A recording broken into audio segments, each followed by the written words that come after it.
दोस्तों, हावड़ा जंक्शन से एक स्पेशल ट्रेन दिल्ली के लिए रवाना होने वाली थी। प्लेटफॉर्म पर हजारों लोग बैठे थे और उन्हीं के बीच में एक लड़की भी बैठी थी। तभी उस लड़की के ऊपर उसके 8 साल पुराने तलाकशुदा पति की नजर पड़ती है। वो उसके करीब आता है और देखने की कोशिश करता है कि अब इसका जीवन साथी कौन है, किसके साथ रह रही है, कहाँ जा रही है। दोस्तों, ट्रेन आ जाती है। वो लड़की स्लीपर कोच में घुसने लगती है। उसके पति का टिकट जो है उसी ट्रेन में एसी डब्बे में रहता है, लेकिन वो भी अपनी तलाकशुदा पत्नी के पीछे पीछे स्लीपर कोच में घुस जाता है। दोस्तों, वो युवक अपने तलाकशुदा पत्नी के ही सीट पर बैठने की कोशिश करता है कि ताकि आज की रात का सफर इसके साथ मैं कर सकूं। दोस्तों, एक दिल को छू लेने वाली कहानी है, बहुत इंटरेस्टिंग कहानी। आइए जानते हैं पूरी कहानी इस वीडियो में। लेकिन वीडियो में आगे बढ़ने से पहले बस वही रिक्वेस्ट कि आप वीडियो को लाइक कर दीजिए, चैनल को भी सब्सक्राइब कर लीजिए ताकि मेरा हौसला बढ़ता रहे। दोस्तों, उस लड़की का नाम होता है पूजा और उस लड़के का नाम होता है प्रदीप। दोस्तों, दोनों की 10 साल पहले शादी हुई थी, लेकिन शादी के 2 ही साल बाद यानी 8 साल पहले इन दोनों का तलाक हो गया था। दोनों की कमियां थी उसमें, लेकिन फिलहाल तलाक हो चुका था। दोस्तों, ट्रेन चल पड़ती है। जो पूजा थी वो स्लीपर कोच में जाकर बैठने लगती है, तो उसके पीछे पीछे जो उसका तलाकशुदा पति था वो भी उसी कोच में घुस जाता है, उसी डिब्बे में घुस जाता है। हालांकि उसका जो टिकट है वो एसी डब्बे का रहता है, लेकिन जब वो अपने पत्नी को देखता है बहुत उदास बैठी रहती है और वही खूबसूरती, वही सुंदरता, तो जो है सोचता है चलो 8 साल बाद मिली है तो किसी ना किसी बहाने इसके पास बैठा जाए, इससे कुछ बातें किया जाए।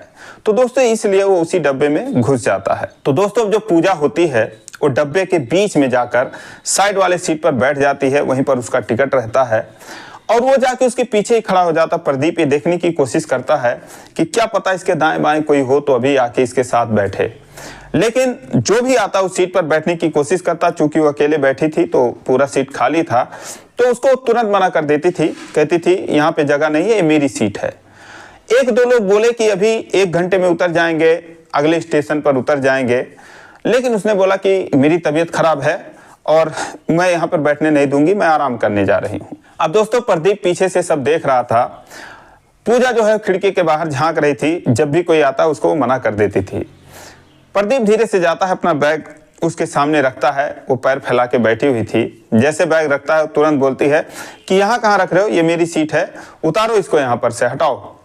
प्रदीप बोलता है कि मैडम मैं बस 1 ही 2 घंटे में उतर जाऊंगा, मेरी सीट है नहीं, तो अभी आप सोने का टाइम हो नहीं रहा है आपका, तो तब तक मुझे बैठने दीजिए। जब वो आवाज़ सुनती है तो चौंक जाती है, उसकी तरफ देखती है, 10-20 सेकंड देखती ही रहती है। ये उसका तलाकशुदा पति था, वो भी पहचान जाती है और वो अपना पैर समेट लेती है, इशारा करती है बैठ जाओ। अब दोस्तों, दोनों के ही मन में तमाम सारे सवाल उमड़ रहे थे। प्रदीप जो है शुरुआत करता है, बोलता है कि दिल्ली अपना इलाज कराने जा रही हो क्या? तो पूजा बोलती है कि मुझे क्या हुआ है, मैं क्यों जाऊंगी इलाज कराने? तो प्रदीप बोलता है कि नहीं, अभी तुमने कुछ लोगों को कहा कि सीट पर मत बैठो, मेरी तबीयत खराब है, मुझे आराम करना है और तुम काफ़ी उदास भी लग रही हो, क्या बात है? तो पूजा बोलती है नहीं, मेरी तबीयत नहीं खराब है और मेरी उदासी का कारण आप जानकर क्या करोगे, आप बैठ गए हो तो बैठे रहो, ऐसी कोई परेशानी नहीं है मुझे। तो प्रदीप कहता है कि दिल्ली कब से रह रही हो? पूजा कहती है कि पहली बार जा रही हूँ। अब वो उसको एकटक निहारने लगता है और पूजा खिड़की के बाहर देखते देखते कभी एक नज़र इस पर भी मान लेती थी। दोस्तों, सर्दियों का महीना था, ट्रेन चलने लगती है तो ठंडी ठंडी हवा घुस रही थी। सारे लोग जो पैसेंजर थे कुछ ना कुछ ओढ़ने के लिए लाए थे, अपना निकाल निकाल के ओढ़ने लगते हैं। पूजा भी अपने बैग से एक ऊनी कंबल निकालती है, ओढ़ लेती है। जो प्रदीप था उसका तो ऐसा कुछ लाने का मतलब ही नहीं था, क्योंकि एसी में सब कुछ मिलता है, कंबल चद्दर वगैरह, कुछ घर से लाया नहीं था। तो जब ज़्यादा ठंड लगने लगती है तो पूजा उससे कहती है कि आप कुछ छोड़ने के लिए नहीं लाए हो क्या? प्रदीप बोलता है नहीं, मुझे ध्यान ही नहीं रहा, मैं तो कुछ लाया ही नहीं। पूजा बोलती है कि आपको लाना चाहिए था, आपको ठंड लग सकती है। अब दोस्तों, जब अगला स्टॉप आता है तो साइड के सीट का जो दूसरा पैसेंजर था वो ट्रेन में चढ़ता है, उसके बाद उस सीट पर आकर बैठने लगता है। उसके बैठते ही पूजा बोलती है कि इस पर कहाँ सामान रख रहे हो जी, इस पर कहाँ बैठ रहे हो आप, ये सीट हमारी है। वो बोलता है कि क्या बात कर रही हैं, आधा सीट तो मेरा है इसमें। वो बोलती नहीं, ये पूरी सीट मेरी है। दोस्तों, अपना टिकट निकालती है, प्रदीप को देती है। प्रदीप समझाता है कि ऐसा है, आधी सीट तुम्हारी है, आधी सीट इनकी है, जब सोना होगा तो ये पूरी सीट तुम्हारी हो जाएगी, ऊपर वाली सीट इनकी हो जाएगी। अक्सर इस बात पर लोग लड़ लेते हैं, उनको पता नहीं रहता। जैसे ही अगला पैसेंजर आता है उसको बोलते हैं तुम ऊपर चले जाओ, लेकिन जहां तक बैठने का अधिकार है तो आधी सीट इनकी है। दोस्तों उसकी बात समझ जाती है पूजा, चुप हो जाती है। तब तक वो आदमी खड़ा ही रहता जो दूसरा पैसेंजर होता है। उसके बाद वो जाकर बीच में बैठने की कोशिश करने लगता है। तो उसको पूजा कहती है कि यहाँ कहाँ बैठ रहे हो तुम, अपने सीट पर जाओ जहाँ आपकी सीट है। दोस्तों बैठते बैठते उठ जाता है। फिर प्रदीप को बोलता है कि भाई साहब आप इधर आ जाइए तो मैं अपनी सीट पर बैठ जाऊं। दोस्तों दूसरी खिड़की वाली सीट पर बैठ जाता है। उसके बाद फिर ट्रेन जो है वो चल पड़ती है। जब ट्रेन चल पड़ती है तो काफ़ी ठंडक हो रही थी। वो जो पैसेंजर नया आया था वो भी अपना ओढ़ लेता है निकाल के। अब दोस्तों ठंड काफ़ी बढ़ जाती है तो पूजा अपना कंबल जो है उसको ओढ़ाते हुए उसके पैर पर डालते हुए बोलती है कि ओढ़ लो, नहीं तो तुम्हारी तबीयत खराब हो जाएगी ठंडी से। तो प्रदीप बोलता है कि नहीं, मुझे ठंडी नहीं लगती, दरअसल मेरी ठंड के दिनों में किसी से रजाई को लेकर झगड़ा हो गया था, तब से मुझे ठंड नहीं लगती।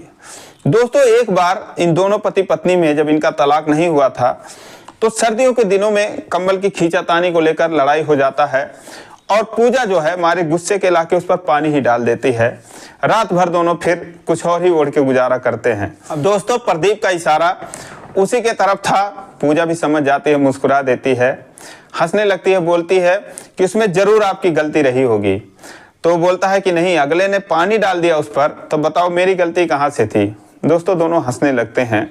उसके बाद सफर चलता है। दोस्तों धीरे धीरे खाने का टाइम हो जाता है तो पूजा बोलती है कि आप खाना खा लीजिए। बोलता मैं तो कुछ लाया नहीं हूँ, अभी आएगा कोई तो मैं उसी से लेके खा लूंगा, तुम खा लो अगर लाई हो तो दोस्तों पूजा कहती है कि हाँ मेरे तो खाने का टाइम हो रहा है, आपका तो कुछ और ही टाइम हो रहा होगा, आपने बैग में रखा ही हुआ होगा, अभी आपका शुरू हो जाएगा। प्रदीप बोलता है कि अरे यार नहीं, ऐसी बात नहीं है, जैसा तुम समझ रहे हो ऐसा कुछ भी नहीं है, मैंने पीना उना छोड़ दिया। पूजा हैरान रह गई, बोली कब से? तो उसने बोला 4 साल हो गए, मैं नहीं पीता और ना ही कभी पीऊंगा। पूजा कहती है कि आप झूठ बोल रहे हो, मुझे तो यकीन ही नहीं हो रहा है। वो कहता नहीं यार वाकई में तुम्हारी कसम मैं नहीं पीता। तो पूजा बोली कि मैं कौन होती हूँ मेरी आप कसम खा रहे हो। बोलता किसी भी कसम दिलवा लो यार, माँ कसम मैं नहीं पीता। दोस्तों हैरान रह जाती है, बोलती है कि जिसके लिए आप सब कुछ छोड़ दिए, सारा कुछ इतना हो गया, आपको पता ही है, आप जाके अब शराब छोड़े, काश आप पहले छोड़ दिए होते। खैर जो भी है, अब से आप सुधर जाओ, मैं तो भगवान से यही दुआ करूंगी। सुनकर मुझे बहुत खुशी हुई कि आपने छोड़ रखा है। सच बताओ मैं दिल से कह रही हूँ, मुझे बहुत सुकून मिला आपकी ये बात सुनकर। दोस्तों पूजा और प्रदीप के बीच में तलाक का सबसे मुख्य कारण जो था वो यही था कि वो जो है शराब का बहुत बड़ा आदी था। अपने माँ बाप की भी नहीं सुनता था, हमेशा शराब पिए मस्त रहता था, पूजा से भी मारपीट करता था और उसके इन्हीं आदतों से वो 2 ही साल में तंग आ गई थी। खुद उसके जो सास ससुर थे यानी प्रदीप के जो माता पिता थे उससे यही कहते थे कि बेटा देखो ये तो सुधरेगा नहीं, अगर तुम अपना कहीं और दूसरा देख लो तो शायद तुम्हारी जिंदगी जो है वो कट जाए इसके साथ, ये तो बहुत ही नालायक है, निकम्मा है। दोस्तों बहुत उसको समझाया लोगों ने, हालांकि वो प्रदीप को बहुत चाहती थी लेकिन उसके इसी आदत से वो परेशान रहती थी। अंत में हार मान कर उससे तंग होकर उससे तलाक ले लेती है। फिर पूजा कहती है कि वाकई में मुझे यकीन नहीं हो रहा है, मुझे बहुत खुशी हुई, और बताओ घर में कौन है, मम्मी पापा कैसे हैं, आपकी छोटी बहन कैसे है, मुझे उसकी बहुत याद आती है। दोस्तों जो प्रदीप की छोटी बहन थी अपने भाभी को बहुत मानती थी। प्रदीप बोला घर में सब ठीक हैं और छोटी बहन की भी शादी हो गई 2 साल पहले। फिर उसने बोला कि आपने अपना नहीं किया। फिर उसने कहा नहीं मैंने नहीं किया, गांव में मेरा नाम काफ़ी ख़राब था तो गांव छोड़ के मैं दिल्ली में ही रहता हूं, माँ बाप भी वहीं रहते हैं, लेकिन अब पहाड़ जैसी ज़िंदगी है, कट नहीं रही है, सोच रहा हूं कहीं शादी वगैरह कर लूं। फिर दोस्तों पूजा से पूछता है कि तुमने शादी किया कि नहीं अपना कहीं। पूजा कहती है कि अभी तक तो नहीं किया, लेकिन मैं दिल्ली इसीलिए जाऊँ, मेरी एक फ्रेंड है उसने कहीं रिश्ता लगा रखा है तो शायद मेरी हो जाए 1 महीने 2 महीने में। जब ये बात सुनता है तो थोड़ा उदास हो जाता है प्रदीप। फिर वो बोलता है कि अब मैं किसी को परेशान नहीं करता, मैं पीता खाता नहीं, सुधर गया हूँ, कमाने खाने लगा हूँ। उसकी मंशा यही थी कि शायद पूजा बोल दे कि अच्छा ऐसी बात है तो मैं अब आपके साथ रहने के लिए तैयार हूँ। लेकिन पूजा बोली कि चलो अच्छी बात है, मैं भगवान से यही दुआ करूँगी कि आपको सलामत रखें और आप ऐसे ही अपनी आदत को बनाए रखें। अब आप शादी कर लीजिए, कोई भी आपके साथ खुश रह सकती है, उसे कोई परेशानी नहीं होगी। तो भगवान से यही दुआ करूंगी कि आपकी शादी जो है वो जल्दी हो जाए। दोस्तों रात काफ़ी हो गई तो पूजा कहती है कि 2 रोटी लाई हूँ, चलो खा लेते हैं। प्रदीप कहता है कि 2 रोटी में ना तुम्हारा पेट भरेगा ना मेरा पेट भरेगा, क्या फ़ायदा। तो बोली कि चलो पति पत्नी ही समझकर मिल बांट कर खा लेते हैं जो भी हमारे पास है, हमने बहुत ऐसा एडजस्ट किया हुआ है पहले, तो अब आप अच्छे भी हो गए हो, तो चलो कम से कम आज मेरे हाथ की बनाई हुई 1 रोटी आप खा लो। दोस्तों इतने देर में ट्रेन में बिरयानी बिरयानी बिरयानी बेचने वाले आ जाते हैं। 2 बिरयानी लेता है और उसके बाद दोनों खुशी खुशी खाते हैं। खाने के बाद जो दूसरा पैसेंजर था वो बोलता है भाई साहब मैं तो जा रहा हूँ ऊपर, अब आप लोग सोइए, कोई दिक्कत नहीं है। दोस्तों फिर उसके बाद दोनों इधर उधर सर करके सो जाते हैं, वही कंबल ओढ़ के सो जाते हैं। अब दोनों को नींद नहीं आ रही थी, उसके ख्याल में ये सुधर चुका था और इसके ख्याल में कि मेरी इतनी खूबसूरत बीवी थी, मुझे छोड़कर मेरी शराब की वजह से चली गई, दूसरी शादी करने जा रही है, काश मुझे अपना लेती या मैं इससे हिम्मत कर पाता कहने के लिए कि मेरे पास आ जाओ फिर से। यही दोनों सोच रहे थे, आधी रात से ज़्यादा गुजर गए। तभी जो है पूजा उठती है और कहती है कि आपको सर्दी लग रही है क्या। तो बोलता है कि हाँ लग तो रही है, क्या करूं फिर। तो पूजा अपने बैग से एक मफलर निकालती है और उसके कानों में बांध देती है, बोलती है ठीक से अब सो जाओ आप। दोस्तों सुबह हो जाती है, दोनों चाय पीते हैं, नाश्ता करते हैं। दोस्तों ट्रेन जब नई दिल्ली रेलवे स्टेशन पर पहुंच जाती है, दोनों उतर जाते हैं। प्रदीप जो है उसको मफलर देने लगता है जो उसको दे रखी थी। बोला बहुत अच्छा मफलर तुमने बनाया है, लगता है हाथों का ही बनाया हुआ है, ये तो जेंट्स मफलर है। तो बोली हाँ मैंने उनके लिए बनाया है जिनसे मैं शादी करने जा रही हूँ, आप चाहो तो इसको रख लो, मैं दूसरा बना लूँगी। दोस्तों रख लेता है उसके बैग में, जेब में हाथ डालता है, 2-2.5 हज़ार रुपये उसके जेब में पड़े थे, तो पूजा को देने लगता है कि ये लो रख लो कुछ। पूजा कहती है नहीं इसकी ज़रूरत नहीं है, मेरी एक फ्रेंड आने वाली है और आप पैसे रख लो, इस तरीके से पैसे लेन देन का कोई तुक नहीं बनता है। तो बोलता है चलो मैं छोड़ दूँ तुम्हें जहाँ भी जाना हो। तो बोली नहीं मेरी एक फ्रेंड आ रही है, आप निकलो। दोस्तों इतने में पूजा की फ्रेंड आती है, उसका नाम सरिता होता है। तो बोलते हैं अरे पूजा बता कोई दिक्कत तो नहीं हुई तुझे सफ़र में। तो पूजा बोलती है कि नहीं यार कोई दिक्कत नहीं हुई, लेकिन मैं तुझे क्या बताऊं, मेरा जो तलाकशुदा पति था वो भी भटकते भटकते मेरे ही सीट पे आ गया, टिकट था नहीं। तुझे क्या बताऊं अब सुधर गया है, पीता खाता बिल्कुल नहीं। उसे देखकर मुझे बड़ी दया आ रही थी, वो मुझसे कुछ कहना चाह रहा था लेकिन शायद कह नहीं पाया। और जब वो जाने लगा तो मैं सच बताऊं कि मेरे आंखों से आंसू आ गए उसको जाते हुए देखकर। तो सरिता बोलती हाँ तो अब मरने दे उसको, ज़्यादा दया दिखाने की जरूरत नहीं है। अब उसको समझ में आएगा ना कि तू कितनी सुंदर है। उसको बताया नहीं कि मैं शादी करने जा रही हूँ। तो उसने बोला हाँ मैंने बताया तो दिया उससे कि शादी करने जा रही हूँ, बड़ा उदास लग रहा था वो। तो बोली हाँ अब रहम करने की ज़रूरत नहीं है, चल मैं तेरे लिए जो रिश्ता ढूंढी हूँ उसको देखना, फिर तू खुश हो जाएगी। इतना अच्छा लड़का है वो, कमाने खाने वाला बंदा है, कोई दिक्कत वाली बात नहीं है, कल मेरे साथ चलना। अब दोस्तों सरिता जो है पूजा को अपने रूम पर लेके चली गई। इधर जो प्रदीप अपने घर पे चला गया, उसकी गांधीनगर में जीन्स की फैक्ट्री थी, 30-40 लोग उसमें काम करते थे। अगले दिन प्रदीप अपने फैक्ट्री पर पहुंचता है। दोस्तों उसी फैक्ट्री में जो सरिता थी वो काम करती थी। सरिता उससे आकर बोलती है कि सर वो जो लड़की मैंने आपसे बताया था जिसके बारे में आपसे बात कर रखी थी वो आ गई है, तो आपसे मिलना चाहती है, तो आपसे मिलवा दूं क्या। तो प्रदीप कहता हाँ यार मिलाओ, तुम तो कह रही थी तुम्हारी फ्रेंड बड़ी अच्छी है, बड़ी खूबसूरत है, जरा मैं भी देखूं यार, मुझे तो शादी करनी है, अगर मुझे जमेगी तो कर लूँगा। दोस्तों सरिता आगे आगे आती है, पीछे से पूजा आती है। जैसे कमरे में घुसती है ऑफिस में, प्रदीप उसको देख के चौंक जाता है, बोलता है अरे तुम। तो बोलती है आप। अब दोस्तों प्रदीप उसको देखते ही चौंक जाता है, सरिता से बोलता है सरिता यही है। तो सरिता बोलती हाँ सर यही है। अब दोस्तों प्रदीप जो है वो पूजा से बोलता है कि बिल्कुल कुछ बोलना नहीं है तुम्हें। फिर वो सरिता से बोलता है कि अरे सरिता यार तुम्हारी फ्रेंड तो अच्छी है, लेकिन यार ये तो शादीशुदा लग रही है, तुम तो कह रही थी लड़की कुंवारी है।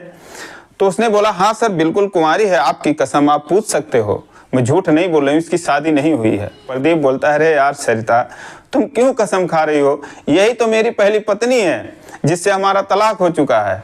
अब दोस्तों वो शॉक्ड रह जाती है। उसने प्रदीप को बताया था कि लड़की बिल्कुल कुंवारी है, माँ बाप गरीब हैं, तो उम्र जो है वो 30 साल की हो गई है, उसकी शादी नहीं हो पाई है, लेकिन लड़की सही है। दोस्तों फिर प्रदीप बोलता है कि सरिता कहीं तुमने इनसे तो नहीं बताया कि मैं कुंवारा हूँ? तो बोलती नहीं सर, मैं इतना भी झूठ नहीं बोलती। दोस्तों उसके बाद प्रदीप पूजा से कहता है कि पूजा देखो, ये सरिता जो है ये समझ लो हमारे लिए भगवान है, ये अगर हमको मिलाई है तो अब यहाँ पर इतने सारे लोग हैं, तुम किसी से भी पूछ सकती हो। अब मैं पीता उता नहीं हूँ, आराम से कमाता हूँ, अपने माँ बाप की सेवा करता हूँ, तुम किसी से भी पता कर सकती हो। और भगवान ने मौका दिया है तो एक बार और तुम मुझे मौका दो, मेरे पास आ जाओ, तो मैं तुम्हारा एहसान ज़िंदगी भर मानूंगा। तुम चाहो तो किसी से भी मेरे बारे में पता कर सकती हो। दोस्तों उसके बाद पूजा की आंखों से आंसू आ जाते हैं, बोलती मुझे अब किसी से पूछने या पता करने की ज़रूरत नहीं है। दोस्तों उसके पास आती है, उसके गले से लग जाती है। दोस्तों एक बार फिर से दोनों की ज़िंदगी बसती है। दोस्तों उसके बाद दोनों सरिता को लाख लाख धन्यवाद देते हैं कि तुम्हारी वजह से हमारी एक बार फिर से ज़िंदगी बन गई। दोस्तों शाम को जब वो पूजा को लिवा कर सरिता भी जाती है, प्रदीप अपने घर पर जाता है, अपने माँ बाप के सामने उसको खड़ा करता है कि देखो मम्मी पापा आपकी बहू आ गई है फिर से। दोस्तों इतना खुश होते हैं वो कि जिसका कोई हिसाब नहीं, दोनों को लाख लाख आशीर्वाद देते हैं। उसके बाद कहते हैं बेटा ये लक्ष्मी थी, हमारे घर से चली गई थी, फिर हमारे घर में आ गई है। सरिता को बहुत बहुत धन्यवाद देते हैं। लेकिन उसके बाद प्रदीप कहता है कि सरिता इसीलिए तुम मेरी फैक्ट्री चला लेती हो कि तुम इतनी होशियार हो। तो दोस्तों ये कहानी आप लोगों को कैसी लगी कमेंट करके जरूर बताइए, ये एक सच्ची कहानी है। तो दोस्तों ये रही कहानी, अगर आपको अच्छी लगी हो तो यार चैनल को सब्सक्राइब करिए। फिर मिलेंगे अगले वीडियो में, तब तक के लिए जय हिंद।